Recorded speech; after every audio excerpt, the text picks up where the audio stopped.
I hope so. Everybody would have been back till now. No, we are waiting.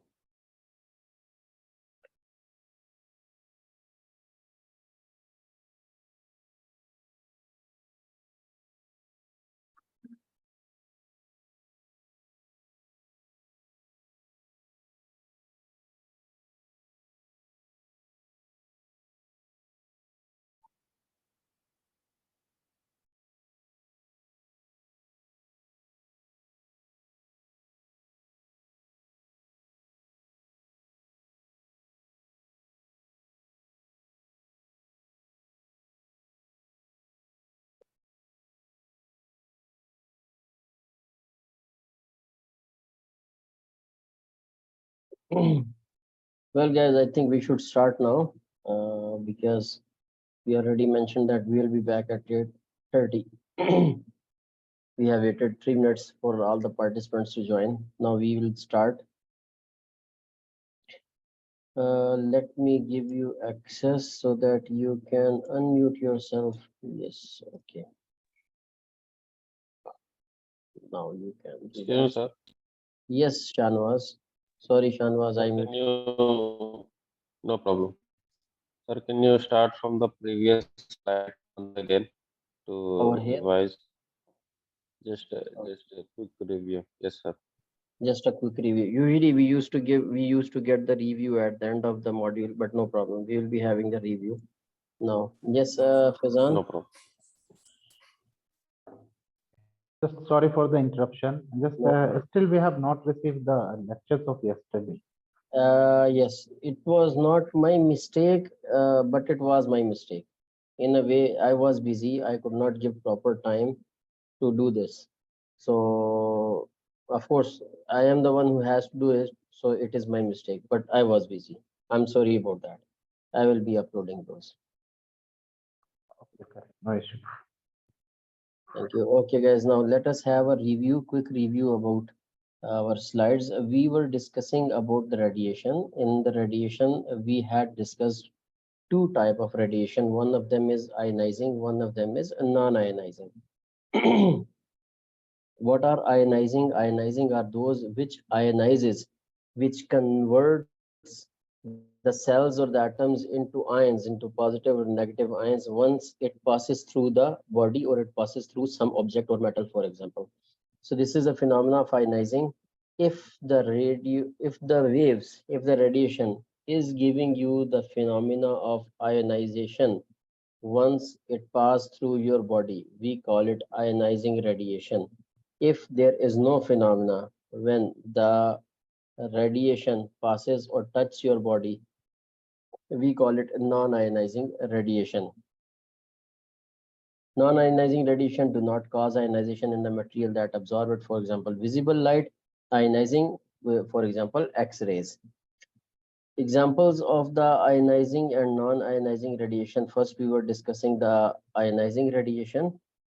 What are ionizing radiation? The examples are ultraviolet, visible light, infrared, microwaves, radio waves. If we talk about ultraviolet, you will be having it from sunlight or arc welding, okay, which can give you skin burn, arc eye, skin cancer. Visible lights, which is laser is basically one of them. The meaning of laser is light amplification by stimulated emission of radiations. And temporary blindness would be the result in case if you see the laser, if it points into your eyes. Next is infrared radiation, which are the sources are red hot steel, glass manufacturing companies, glass manufacturing procedure,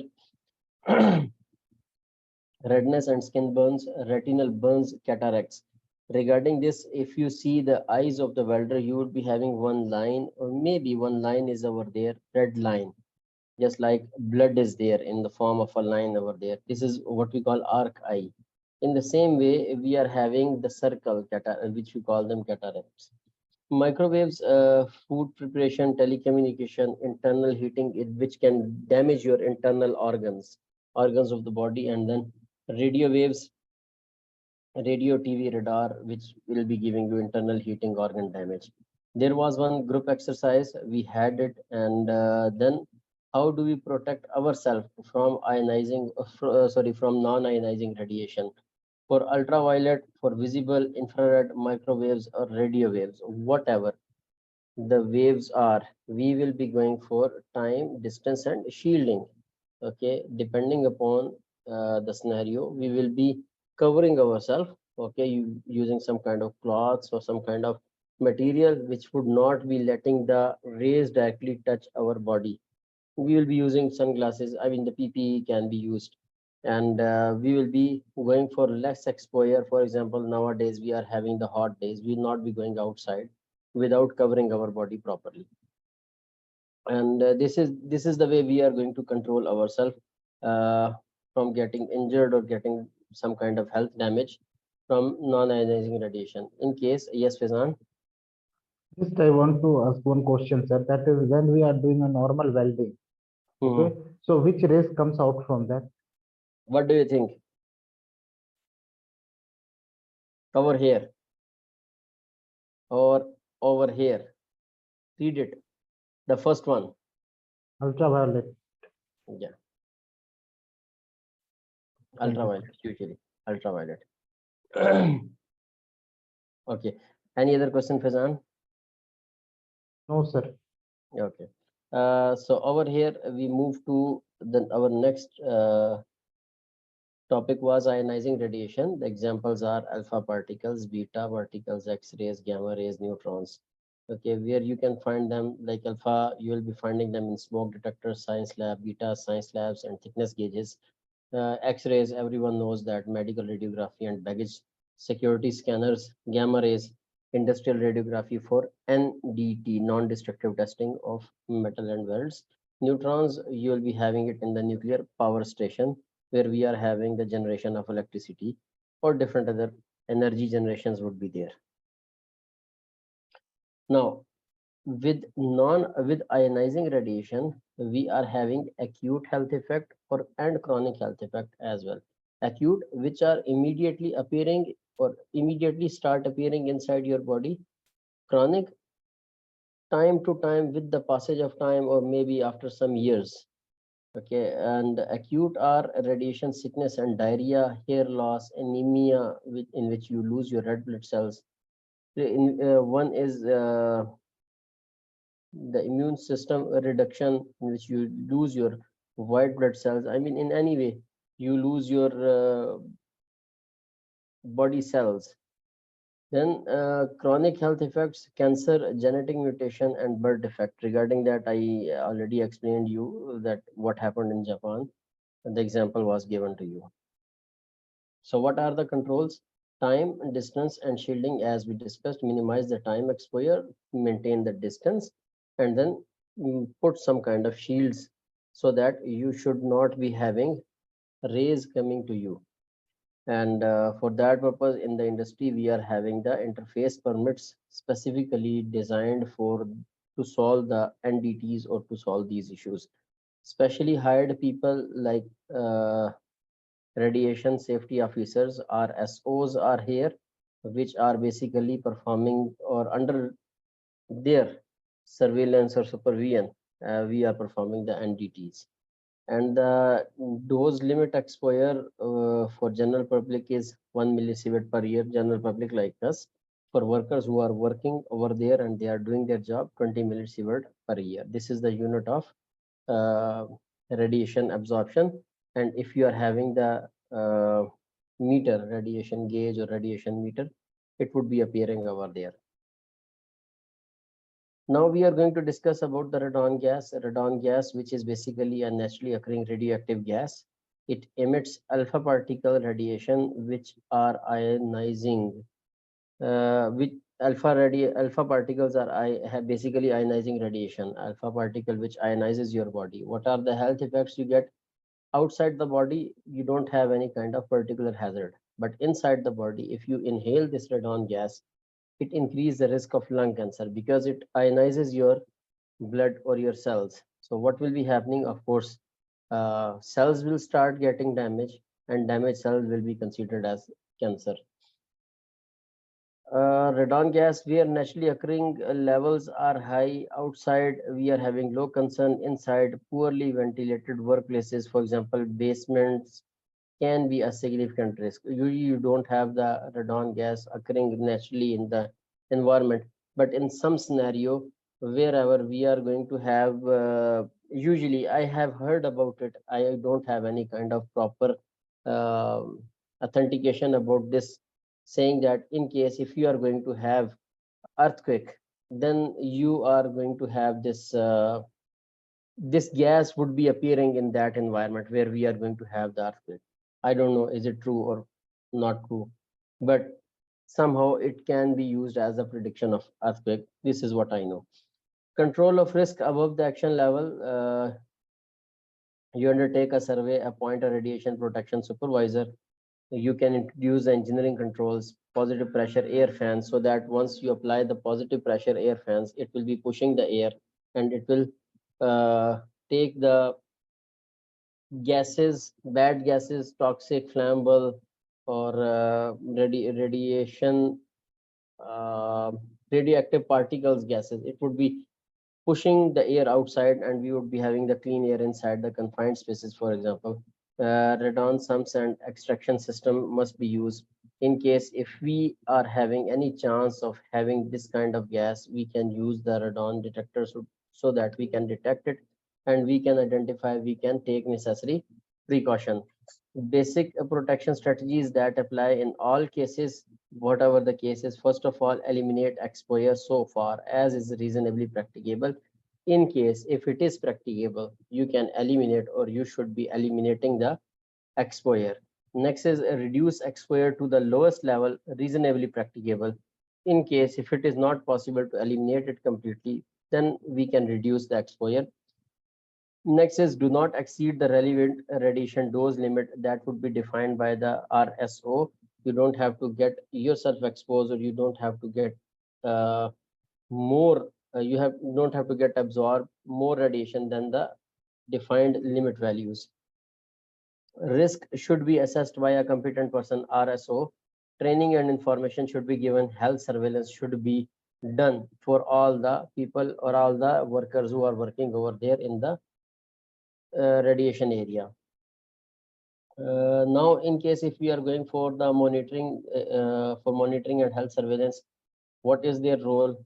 First of all, what type of examination they need to have or you should be having? You can have the skin checks, respiratory checks, exposure records, previous or sickness records. If the people are having these kind of issues, then we can check them, we can have the health surveillance, and then reports would be generated. Based on that, we will be taking the control as defined. Okay. So till now what we have discussed, if there is any question, tell me.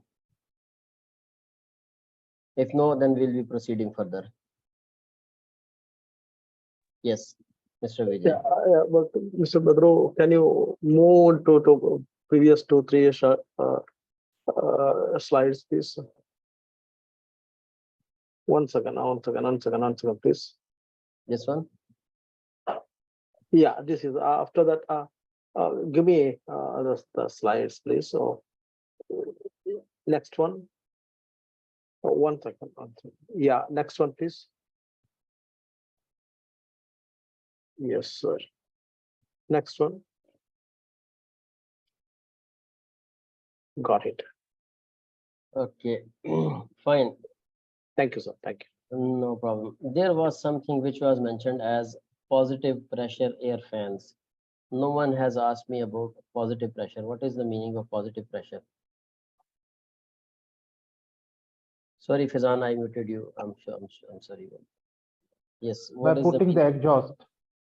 By putting And the exhaust. How do we count it a positive pressure? Let me explain you over here mathematically, then it would be easier for you to understand.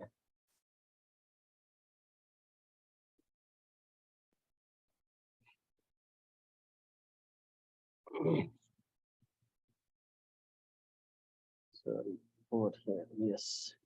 Okay, guys, what is the meaning of positive pressure? Consider that we are having one confined space.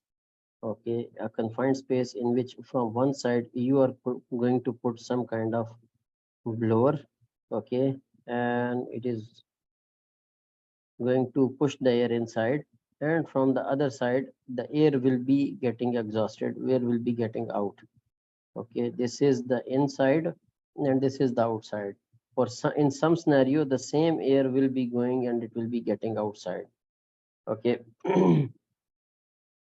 Whatever the scenario is, consider that you want to have the positive ventilation. Considering this as a confined space, okay, let us say that initial pressure P1 of the air, P1 of the air initial pressure is 10 unit. I am mentioning U. Unit could be atmospheric or PSI, whatever you consider that. Okay, whatever the unit you are considering. So initial pressure was P1 or PI, I will say, that was 10 units. Okay, now once you apply this fan, once you start this fan, of course it push the air inside, and for a very short time we are having P final. That would be the, of course once the air will be pushed over there, the air pressure will increase in this zone. Okay, so final pressure would be 15 units. Okay, so let us count the difference of pressure P final minus P initial. What will be the outcome? PF is 15, P initial is 10. What would be the outcome? 5 units. That could be atmospheric, or this 5, this difference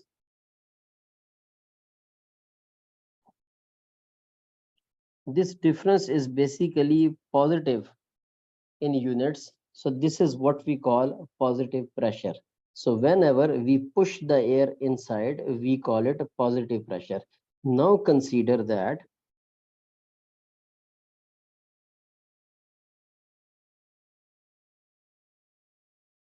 you are going to pull the air. The same fan you have installed here, okay, and you are going to pull it out. Okay, initial pressure was 10 units, okay, which was over here. Initial pressure was 10 unit, and final pressure when you pull the air outside, final pressure would be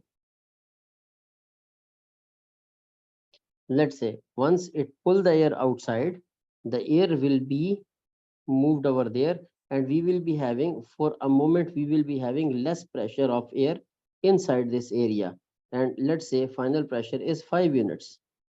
Okay, again we are going to count the difference, delta p, p final minus p initial, that would be, p final would be 5 units, p initial is 10 units, so the answer which we will be getting is minus 5 units. That minus 5, once we represent it over here, will indicate negative pressure, that when we are creating a vacuum, we are applying negative pressure over there. When we push the air inside, we are applying positive pressure over here. So this is the meaning of positive pressure and negative pressure. Basically, I just tried to explain it. So maybe it would be useful for you when you will be having the confined space ventilation. Any question? Okay, thank you. Now, next is, yes, Faizan. Just can we go on back slide? Just right now we have discussed. This one. No, related with the confined space, with the PF and PI. That is gone now, because once you change the slide, the writing is gone. Okay, what do you want to ask? Tell me, no problem. Actually, my concern was that not just you have did the calculation over there that what was our installed the radiation gas was 10 unit. Okay, and we put the pressure of 15 unit. Okay, Right. so Over the here. final outcome was 5 in positive. So it means that that condition was favorable in positive. Okay, Yeah, and yeah. when Because, and sorry, that is favorable because now your air which is pushed inside is more than the air which is already present there. yes, exact. And same there was just again what we did know, the stored gases was 10 unit, and we pushed the and PF was 5 unit. Yeah, Okay, so because then the see, outcome. let's say consider this as closed surface. So now you Okay, are pulling air. okay, Let's say initial temperature is 10 units inside. Okay, P initial is 10 units.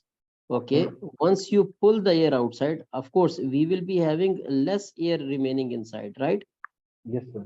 So means our final pressure would be less than the initial pressure, right? So when we count the difference, we all the time count the difference of P final minus P initial. So P final was 5, P initial was 10. So mathematically it will come 5 minus 5 units. So just my Right. question was just Yes, how we will came to know that the PF is 5 unit. these values are just to explain you Okay, how we count positive pressure or what we count negative pressure. okay. These are just the examples. Actually, if you allow me Sir, here, is there Yes, any please. this differential pressure, you can feel it. Like, you know, if you are going to mall or hospital, we have surgery. Like if you are open mall and the door open in front of you, you will feel the air going outside. Yeah, So right. this is the positive pressure that going from inside to outside. This is the positive pressure they create in the mall or they create in the surgery room in hospitals. Do not allow any gases, or in case of any fire, the things will go inside to the room. Right, right. Very nice explanation that in the malls we are having the positive pressure. We generate more pressure in the mall using air condition. We apply more pressure in the mall so that once the door will get open, air should go outside instead of air should come from outside. So that basically maintains the temperature and doesn't allow any dust, any other particle, even the flies do not get inside the malls. Yes, in the hospitals even we are having the same scenario. Very nice explanation, Mr. Omar.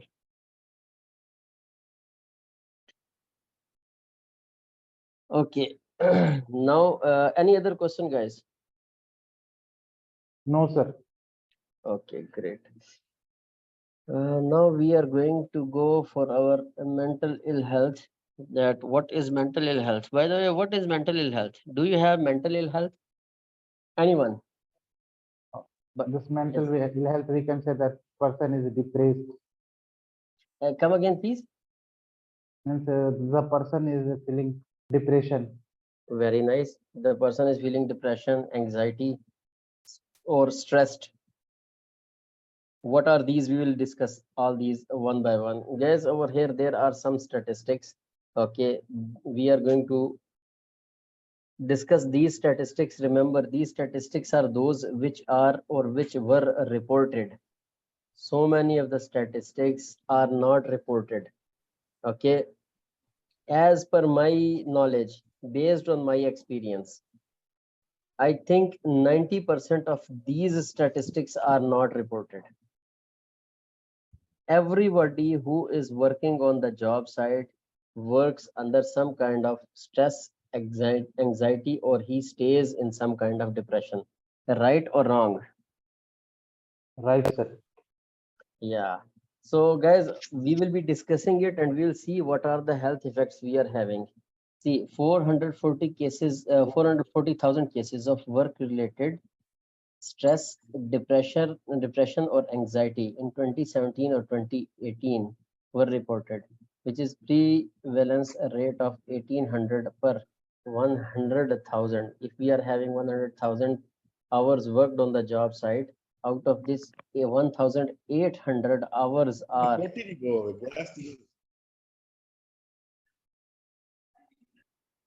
Adnan, you are saying something or you want to say something? Okay, so it means that if we have worked 100,000 hours on the job site, out of which we lose 1,800 hours because of anxiety, depression, or stress, where you just keep sitting on your desk, okay, and you do nothing. You are just sitting on your desk, holding your head, and you're doing nothing. You're just wasting the time. You're just killing the time because you want to stay away from the job or you are thinking about something. Okay, 239,000 new cases, incidence rate of 720 per 100,000. The same scenario. Then 15.4 million days lost, average 25.8 days per case per person.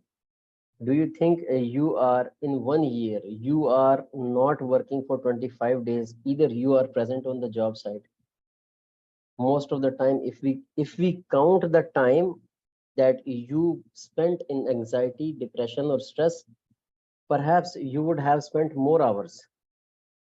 And it account for 44% of all work related ill health cases and 57% of all working days lost due to ill health. You are in the anxiety, you are in the depression, or you are in the stress, and you cannot do the job. You, because of anxiety, because of stress, depression, you get sick and you don't come to the job. Of course, you will be on the sick leave. And we are having 57% of all the working days lost because of these ill health issues. What is an anxiety? Anxiety is basically a feeling of unease. You are not feeling easy, such as worry or fear that if there is a meeting, how I am going to face the people in the meeting, what I have to say. I was not properly, I did not get myself prepared for that meeting, or I was busy because of my family matters, A, B, C, D, whatever the reasons are. A feeling of unease such as worry or fear that can be mild or severe. This is as per National Health Service. Okay. Anxiety can have both psychological and physical symptoms. If you are having the anxiety mentally as well as physically, you will be having the symptoms. What are those? A long-term anxiety can lead to serious ill health conditions such as hypertension and heart disease. Do you think up to this level? But we are having these. Anxiety is sometimes linked to panic disorder, we call it post-traumatic stress disorder, PTSDs, caused by exposure to a traumatic event. For example, you would have seen some kind of incident, and because of that incident, that was some kind of injury, or there was a death or some kind of disability. You have seen that incident and now you are in the trauma. Okay, then depression. So these are some of the possible outcomes because of the anxiety. What is depression? Depression is basically feeling of extreme sadness. I'm no more, I've lost. Okay, despair or inadequacy that lasts for a longer time. National health surveillance. Yes, we are feeling in depression, you lose your self-esteem. You think that you are a loser. Okay, and the severity of the symptom of depression can vary. At its mildest, depression involves being persistently low in the spirit, low mood, while at its more severe, depression makes sufferer feel suicidal. If you are having in low scenario, in low intensity, you will feel that I am a loser. Okay, and at higher intensity, it will be leading you to do some kind of suicidal attempts, and which basically makes you think that life is no longer worth living. I should not be living anymore. And this is what happens in the depression. Work related stress, depression, anxiety, work related stress, all these are linked. Okay, the stress is basically the adverse reaction that people have to excessive pressure of other demands placed upon them. You are asking me, you are my boss, you are asking me to do something extra, more than what is my job roles defined, or I am doing the job of two persons. Just because the person who is sitting next to me, he is not doing his job, but because uh, he's having good relationship to my boss, so even if he doesn't do anything, I have to do his job even. These are the factors, by the way. And if you are having this kind of factor, you can get stress, and this stress will or can give you adverse ill health effects. Health effects: psychological, physical, behavioral, which can lead to serious ill health if prolonged. What are the work related stress in groups? I mean, psychologically, what will be happening? You will be having anxiety, low esteem, depression. Physical, you'll start having sweating, fast heartbeat, high blood pressure, skin rashes, even muscle tension appears over here, headache, dizziness. Behavioral, you cannot sleep even at home. Sleeplessness, poor concentration, poor decision making. You cannot make proper decision, because you know, if I will be making some decision, my boss will be asking me, why did you do this? My colleagues will be asking me, you don't know, we don't have to do this, A, B, C, D. And because one time or two time you get these kind of comments, you cannot make proper decisions anymore. Usually you are making in your home, in your with your friends, but officially you cannot do those, you cannot make those decisions. Mood swing, irritability, alcohol consumption, drug misuse, absence from work. The person will find one chance to move away from the job, he will run. Okay, next is this is a group exercise. Discuss what can cause stress at work. You guys tell me, guys. Workload Workload, very nice. Okay, what else? or something in work happened wrong, which could not be. Yes, workload or something. Just a minute, let me start mentioning it over here so that people should feel motivation. Okay, one is workload. Okay, what else? Means something went wrong during the working. Something went wrong during work. Nice. Okay, Someone has mentioned something in the chat. I cannot read the chat now. Overtime. They cannot complete in a given period of time. The work cannot be complete in a given period of time. Right. Okay. Overloaded, right? Overloaded, yeah. Okay. What else? Come on, guys. Poor work condition. Poor work condition. Very nice. Continuous working. Continuous working. No professionalism. Very nice.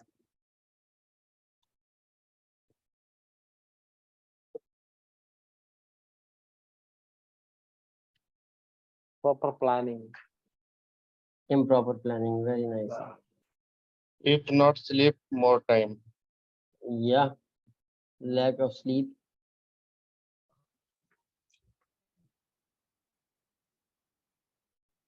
Too Mismanagement. much paperwork. Sorry, someone spoke something that Mismanagement. Manager is not assigning the work properly. That is a mismanagement by. very nice. A lot of paperwork. Mismanagement. Yeah, Very nice. that is maybe included. Paperwork. What I'm going to say in mismanagement, managers most of the time they're keeping the with them for if a 15 days time span is there, 10 days they're keeping, and last 5 days they're giving to the assigning to the team, and Yeah. within they are losing the time and they're getting pressure. Exactly. Discrimination. Yeah, Right. correct, discrimination. What about the job location? Does it matter? Yes, sir. Yes, Working it in matters. remote areas. Right. So these are all the possible factors which can cause stress at work. Right. Someone also has mentioned something. Family issues. Family issues would not be considered as stress at work. Right. Family issues cannot So be like heat stress. heat stress would also be environmental issues. Yes, heat stress. Very nice. So let us move further. This would not be done. We have to clear it. Okay. Someone also has mentioned job insecurity. Yes, that you will be, if you don't do the job, I am going to kick you out. Very nice. So these are the causes of stress: excessive demand, lack of control over work, lack of support. Lack of support, no one mentioned. Poor workplace relationships, lack of clarity about an individual's role. Okay, threat of change and change itself. So these are all the possible reasons, as well as the one you have mentioned. You guys have mentioned, by the way, as per practical. Practically, I mean, what you have observed. Yes, this is all those are the possible factors. And over here, staying in the work, research indicates that work is good for mental health. Okay, physical work, if you are physically performing your job and you keep yourself busy in the job, okay, yes, that is good for your mental health. And that prolonged absence from work is bad for mental health. You stop doing the job, you start getting stress. The employer should adopt policies and procedures that enable those suffering from mental ill health to remain in the work. If you see that someone is under the stress, you have to give him some easy task so that he should keep himself busy. If he would be giving himself, if he would be keeping himself busy, what will be happening? He would start performing the physical work, and that would be releasing his stress. For example, for 1 or 2 days, you can ask the person, only go for the printing, or only go for the to make the photocopies or binding or something, like some other kind of stuff. So in that way the person might be feeling relaxed. But in some scenarios, If it depends upon the position. If the position is high and if you ask the person to go for the printing, maybe he will mind about it. So you have to identify, you have to judge, and then you have to assign some kind of work to the person. That would be the physical work. In that scenario, you can use, especially for the people like safety officers, ask them, go and inspect the fire extinguisher today, go and inspect all kind of your heat detectors or smoke detectors, like this. Involve them physically in the job, give them some simple task, but keep them busy. Most people who mental health problems recover, or people who mental health problems recover fully are, or are able to manage the problem and continue to work effectively. In case if you recover in that scenario, you would be able to uh, move back to the life. Okay, and most of the time, yes, it is possible. Giving them simple easy task but continuous talk, letting them stay busy in a circle, bringing them back towards the life. This is what can we do. Historically, mental health has been stigmatized and sufferer discriminated against and excluded from the work. People are stigmatized, they are being highlighted in the group, in the work group, that, oh, see, he is not doing his job. Everyone starts saying, yes, he's not doing his job. Then the person start getting stress. Work is often the best place for them to be. If this scenario is going to get happen, then involve them in the work. Equality legislation means it may be illegal to discriminate against someone with a mental health problem. Someone has mentioned discrimination. That was a very nice point. Whenever you are discriminating the person based on the religion, education, based on even the color, I mean, different factors are there, people they get stress. Don't do that. Keep them busy. Stress, what are the stress control measures? HSC management standard approach is there. We use 6 cases as a framework for the risk assessment: demand, control, support, relationship, role, change. What are these? Let us see. Demand, we should be doing, or we should be having a reasonable demand from the person, and we need to provide them sufficient resources. Control, you have to give them control, as much control as possible. Let them make the decision. If he will be making the decision one time wrong, two time wrong, no problem, let him do. Third time, if you give him the opportunity, third time he will do it in the right way. Support, information, instruction, training, additional support, provide him whatever is required, or whatever you can do, try to do that. Relationship, clear anti-harassment or bullying policies and make a relationship, establish a rapport with them. Then role, clear job descriptions should be defined, responsibilities and authorities. In case the person is going in more stress, call him, let him sit with you, ask him what you are doing. From now, you will be doing only these things. Once you will be having full grip on these ABC duties, then I will be giving you the DEF duties. Change, planning and preparation for change, communication, time scales should be defined. You change someone from his job, one job location to other job location. For me, if you just change my place, okay, place of work, usually I get stress. I know how to overcome that, but usually I don't feel it good. If you just change the desk only, okay, people they get stress. So you have to communicate prior, you are going to put some kind of, or you are going to apply some kind of change to the person or to the colleagues. So these are the control measures which we are having, and there is one exercise, and now I think I should be giving you this as homework. Okay, this is your assignment. Assignment number, which one? Assignment number 2 or 3? 3, I think. Okay, 23rd May 2023. I have the assignment number 2, but for assignment number 1, I don't have, sir. I was not there at that time. I left from masjid. Okay, can someone share the assignment number 1? Of course, someone would be having the a screenshot. Maybe yes. If someone can share it in the group, that would be easier for everyone to look at that.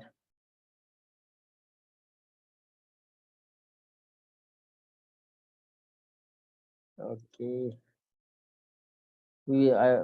Did someone share it in the WhatsApp group? Assignment number 1. Actually, assignment number 1, no photo, but I can say survey to be conducted, mechanic shop, noise level 83, and wood cutting shop, noise level 9. Yes. Yeah, exactly. Assignment number 1 was from Already shared in group, sir. already shared in group. Very nice. Thank you so much. Thank you so much, Rizwan. This was the assignment number 1, if I'm not wrong.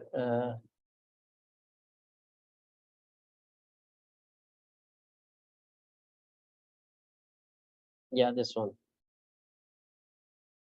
Right? It was the assignment number Yes, 1. sir. Right? If you have already shared, then I will not be writing it again. Shared, right?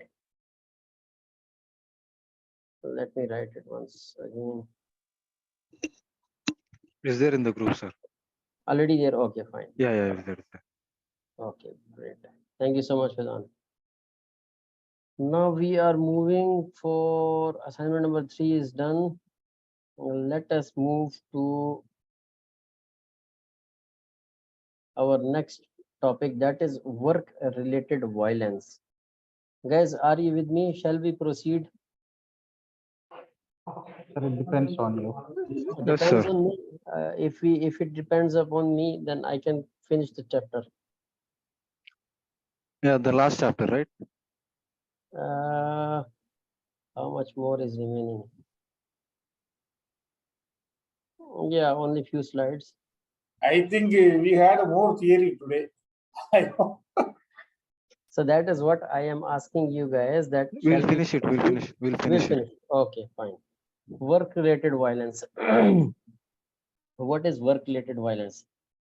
Any incident in which a person is abused, threatened, or assaulted in circumstances relating to work. You are not giving me my cash back, or you are not accepting my application, I will see you. When you will come outside from the office, I will kick you. Okay, so these are some kind of behavior involving some kind of physical force intended to hurt, damage, kill someone. Either you are not killing the other person, you are just saying I'll kill you. Okay, but the other person is having some kind of stress that, oh, once I will be going outside, I have to face him. Okay, so this is what we call work related violence. Okay, who are the people who can have this? Those who are handling the cash, who are working alone, okay, representing the authority, that I can say yes or no, wearing a uniform, dealing with people under stress. If you are under stress, you start dealing with the people, maybe you get frustrated. Dealing with the people under the influence of drugs or alcohol, censoring or say no. Okay, I cannot do your job. So in that way, you are having the risk of violence, that there would be some kind of violence. Someone can hit you, someone can physically attack on you. Now, there is one group exercise. What occupations are most at risk of work-related violence? Why? What are the risk of factors that mean these occupations are more at risk of work-related violence? What do you think, guys? What are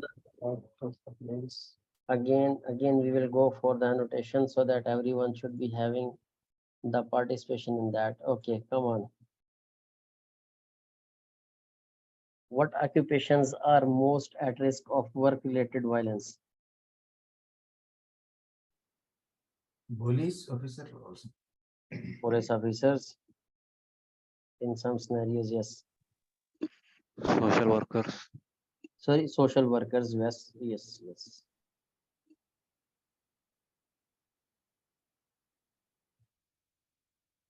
I think teachers also. I'm sorry, I'm saying something. I'm muted. Medical field. Medical staff, yes, like nurses, right? Yeah, exactly.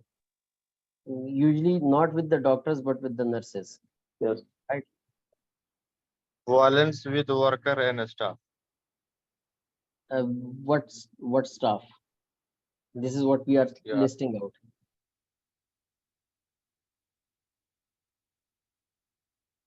Violence with worker and So staff. Yeah, with this is, supervisor and workers. yeah, okay. Supervisor, got that. Supervisor to staff, right? This is what you wanted to say. Yes, we are having these kind of scenarios. Okay, Yes. and over Drivers, here, drivers, some scenarios, yeah, yes. like bus and all, bus driver, taxi driver. Drivers, yes. Mostly it happens with the taxi drivers, yes. So over here, hospital accident and emergency staff, that in case of emergency, the people they come, they say, why you are not treating my patient? You are going for the here and there like that. Police, social workers, bus and taxi drivers, firefighters and paramedics, traffic wardens, railway staff, teachers. Yes, all we have listed out already. What are the control measures for violence? Discover the extent of the problem by collecting and analyzing the incident report. Violence can only be identified. Of course, we are having some estimation, but incident reports could be studied so that we can have the clear idea that what kind of violence could be there. Interviewing staff, formally or informally, that what happens to you when you are going to treat the person A, B, C, D. So you can have the ideas. They are the people who are at risk, so they can tell you better instead of just estimating or having an ideology about them. Then staff surveys. Once you do the survey, you will be having the idea about that.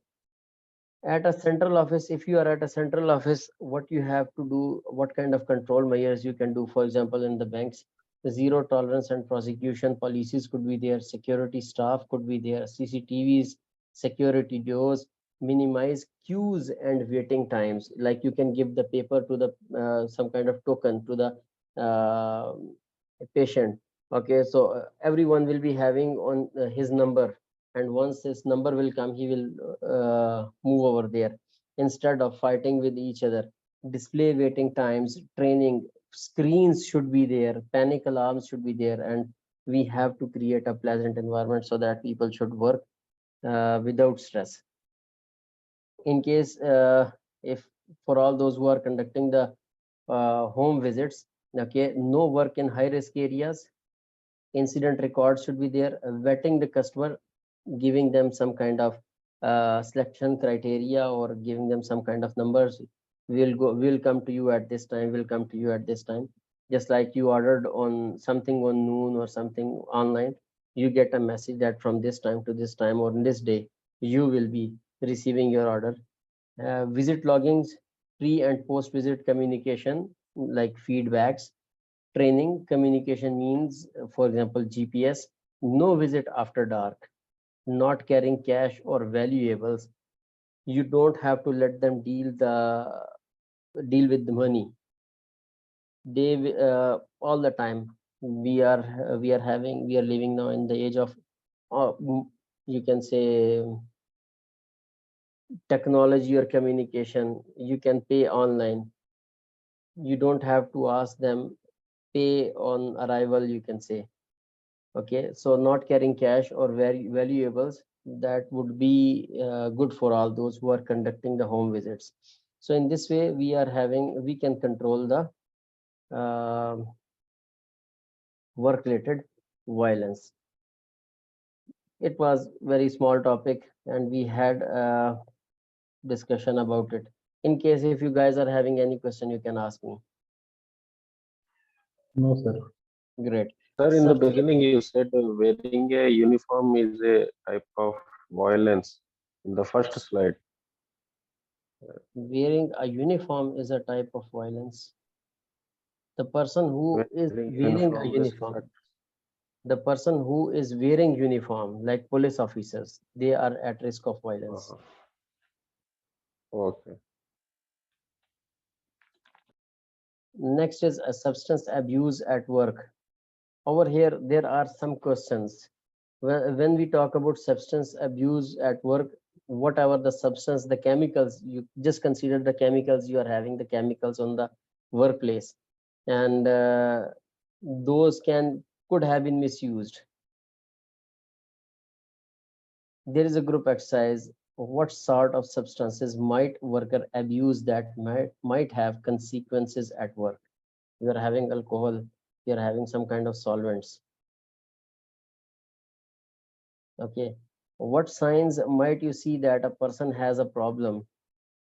How do you recognize that this person is having some kind of problem? Why is this a health and safety concern? Do you think is it a health and safety concern? What can an organization do about this issue? See, if someone is misusing the substances which are on the workplace, what will be happening? He would be losing his senses. He would be danger for the other people, right or wrong? And if he would be misusing it, as because industrial chemicals are different than the normal one, so of course he can lose his life even.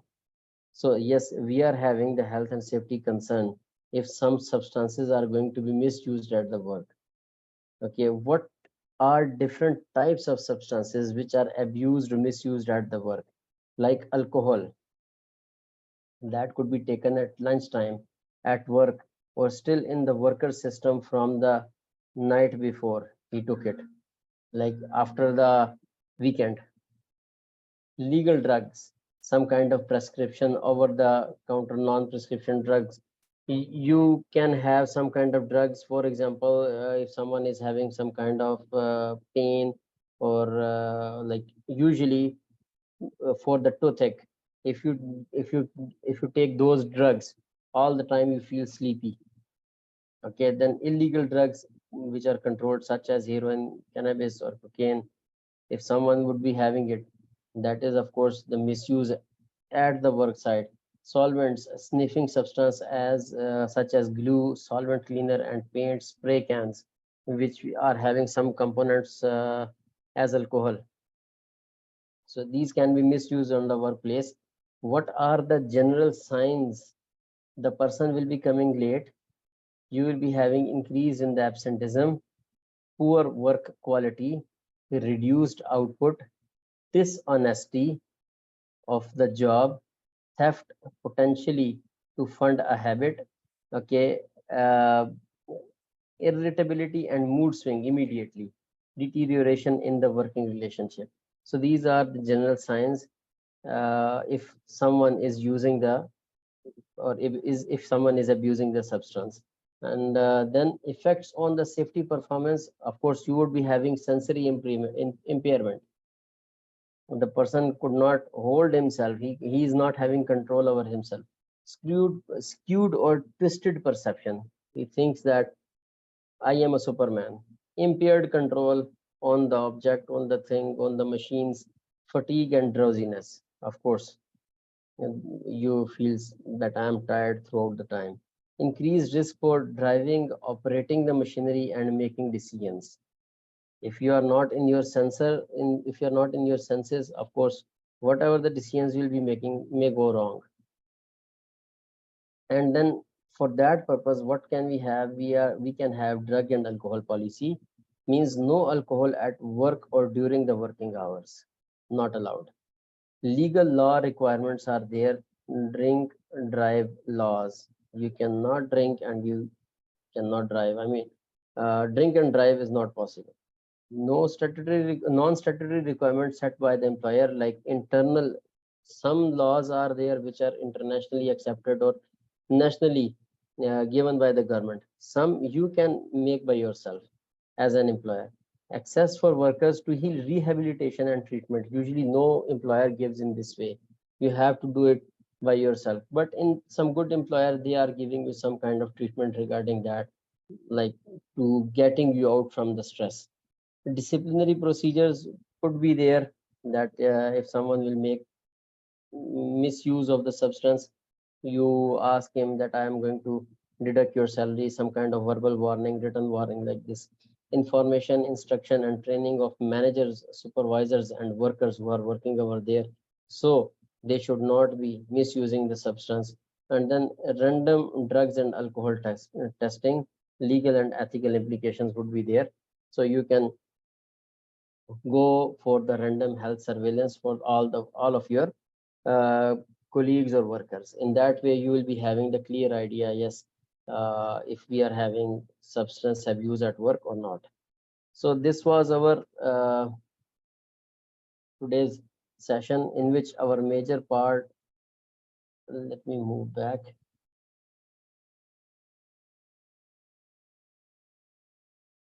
Here that, can you show that 3 categories of health effects? 3 categories of health effects, where could not understood your question.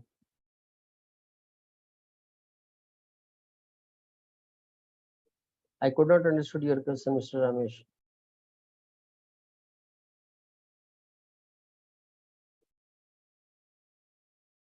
Okay, guys, over here we are going to discuss physical and psychological health.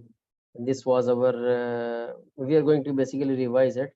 It was our element 5, in which we started discussing from noise, who can get exposed with the noise, what are the effect of exposure to noise, that if I get exposed to the noise, what are the temporary, permanent, and psychological effects, how our sensors of noise are working, how these are getting damaged, what are the terminologies, what are the different decibel level. Over here, I would like to mention that in case if we are having 3 decibel of change in these levels, 3 decibel of change, 50 to 53, just consider the level of the sound will be doubled.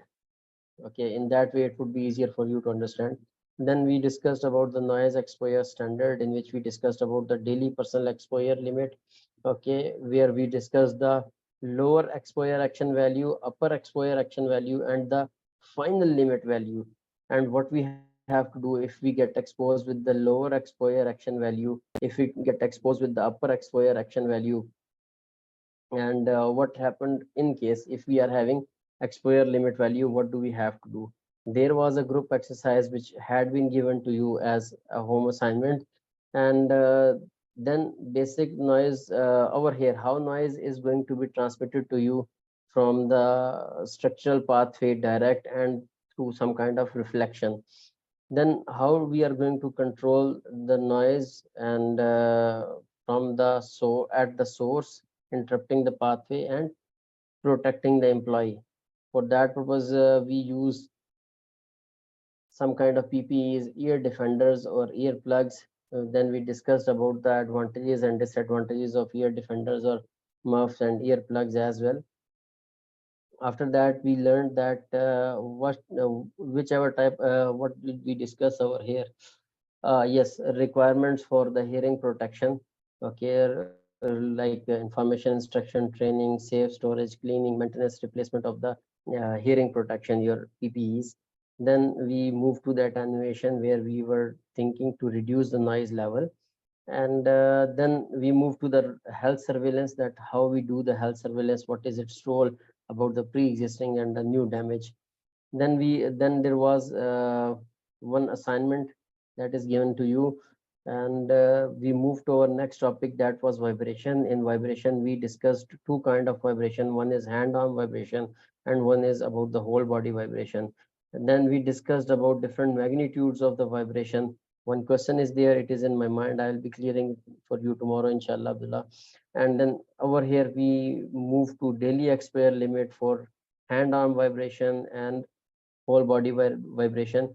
Exposure action values and exposure limit values had been discussed, and for both of these, what actions do we have to take, or what kind of control measures we will be taking. It had been discussed. Then uh, regarding the vibration, we had discussed about the health surveillance, that how we do the health surveillance. Then we moved to the radiation, in which we discussed about non-ionizing and ionizing radiation, and what are their health effects, what are the sources, health effects, how we can protect ourselves from both ionizing and non-ionizing radiation. We discussed also the acute and chronic effects of ionizing radiation.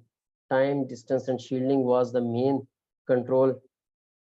After that, we discussed about the radon gas, and we also discussed about the radiation protection supervisor or RSOs and the general public exposure limits as well as the worker exposure limits. Then we move to the health surveillance, and yes, that is what we discussed. Finally, we move to the basic protection strategies that apply in all cases.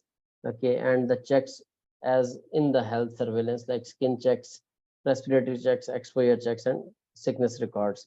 Then we move to the mental ill health, and in the mental ill health, we started discussing from anxiety, depression, and work-related stress. We discussed what are the main factors, how do we control it. We need to involve the people in the work, and then there was a framework or to involve the people in the work. What is that framework? Demand, control, support, relationship, role, and change. There was an assignment given to you. Okay, and after that there is a work related violence, that once you are at the work, what kind of violence could be there in case if you have been abused, threatened, or assaulted on the workplace. We have figured out who are the people who can be at risk. Okay, for this you guys helped me a lot in identifying the professions or occupations which can be at risk. Then we defined the control measures for all those who are in the central offices and for all those who are conducting home visits. Then we move to the substance abuse at work, that if we are having different substances on the work, for example, alcohol, legal drugs, illegal drugs, solvents, if we are having all these on the workplace, what could have been there, or these substances could have been misused. Then what are the general signs, how it becomes health and safety issues on the job site, and how we can control it using some kind of drugs and alcohol policy. So this was our course. This was our element 5 for today, and I hope so no question is there other than what I already know.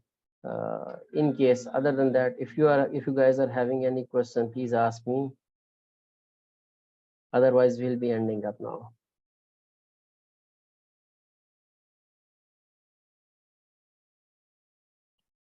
Any question, guys? No, sir. Okay, thank you, Faizan. Thanks for your feedback.